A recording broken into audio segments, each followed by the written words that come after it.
Hey guys, this is Justin from nextbigtrade.com. Tonight I want to take a look at gold and the gold stocks. There's some interesting things going on in this market, and it looks like it could be potentially on the cusp of a breakout into a potentially explosive uptrend. I want to compare what's going on now with what happened back in 2016. Back in 2016, we covered this breakout in gold quite extensively on my site at nextbigtrade.com. I made a lot of videos while this breakout was occurring on my YouTube channel as well. And essentially what happened was after gold completed another downtrend into the end of 2015, we got this little base right here, and then we broke out on a massive increase in volume, and this kicked off a multi-month rally that was very profitable to trade. A lot of the gold stocks went up 3, 4, 5 times or even more, and they all kind of went up on explosive volume at the same time. So this was a key indicator that gold was breaking out into a stage 2 advance. We saw gold outperform the S&P 500 as well. That's a key indicator for stage 2, is the market that you're looking at needs to be outperforming the overall stock market. If you look at what's going on right now with gold, we saw a little bit of an uptick in volume when it broke out in December 2018, but not the explosive kind. And I think that's what led to the kind of tepid initial rally that gold experienced. But really what's important here is how it held the 30-week moving average on the first pullback while the stock market was strong. And now we're experiencing a little bit more of an impulse higher. And really we're tightening here right against resistance where we have this multi-year base now. And typically when a market breaks out of a multi-year base, stage 1 base, typically in stage analysis, you see an explosive initiation into stage 2. So what I want to see is what kind of volume gold takes on if it starts to break out above 128. We should see an increase, and we should see more participation in this market if that does happen. Now looking at the silver ETF SLV, the volume again on the 2016 breakout was explosive. The silver outperformed the S&P 500, and last week we saw the biggest weekly volume in SLV since 2016. So a notable kind of move here, but we're still below the 30-week moving average, and we're kind of just in this kind of basing formation here. What's notable about silver though is silver tends to lag gold. So if you notice how silver on the initial breakout here, like the volume wasn't as strong as it was later on in the rally. This is typically what happens with silver, where the market kind of trusts gold more to be the initial part of the precious metals to move higher, and then once speculation intensifies, silver tends to catch up and really explode.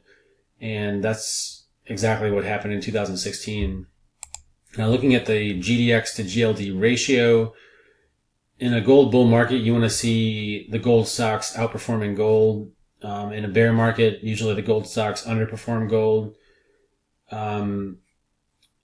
Again, back in 2016, we saw the gold stocks go into an uptrend versus gold, and we haven't quite seen that happen yet in 2019. So another thing that I'm looking for is this ratio to break above this horizontal line if this market really is going to move into a new uptrend.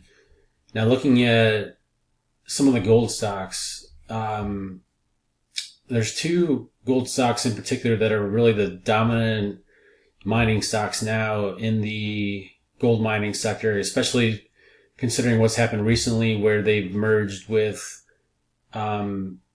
competing companies. So Barrick Gold, I think, merged with Rand Gold. So now you have a larger entity with Barrick Gold, and Barrick Gold back in 2016, you see this kind of tightening basing formation. And as soon as gold broke out, Barrick joined the rally. You can see the massive increase in upside volume when this breakout occurred. And what we're seeing here is we saw a nice increase in volume during this initial move higher when gold started moving higher last year. And now we have this really tight basing pattern, which is a nice thing to see. A lot of times something like this tends to lead to another move higher. So a lot of the times wide and loose patterns are less prone to store enough energy to break out, but this is kind of the tightening you would tend to see before a breakout, kind of a bull flagging type of a pattern too towards the end of this consolidation here. Starting to see a little bit of an increase in volume. I would expect to see a bigger increase in volume on the breakout above 14. Newmont Mining, again, on the breakout in 2016, we saw a big increase in volume. And now we're right against this horizontal line, testing it for the third time, and potentially about to break out above 36 here. Finally, Kirkland Lake Gold. This is pretty much the best gold stock in the market right now. What's interesting about this stock is it's remained in stage 2 ever since gold has kind of been in the sideways, kind of a mess of a market ever since the 2016 top, but Kirkland Lake Gold has been in a stage uptrend, showing how strong and how solid the fundamentals of this stock are. This is actually, I think, the number one stock in the IBD 50 right now, which there's only one gold stock in there, and it's this stock. So pretty unique company. Notice how we had a recent consolidation over the last few months, and we're breaking out above this horizontal line on big volume, which started last week. For disclosure, I am long this stock, and I think the stock should continue higher, especially if gold breaks out into a stage 2 uptrend here.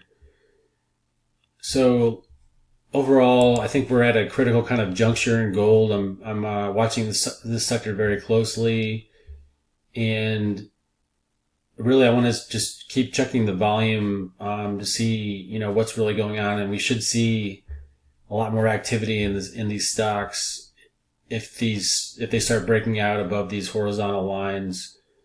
So thanks for watching, and we'll have more on this sector at nextbigtrade.com.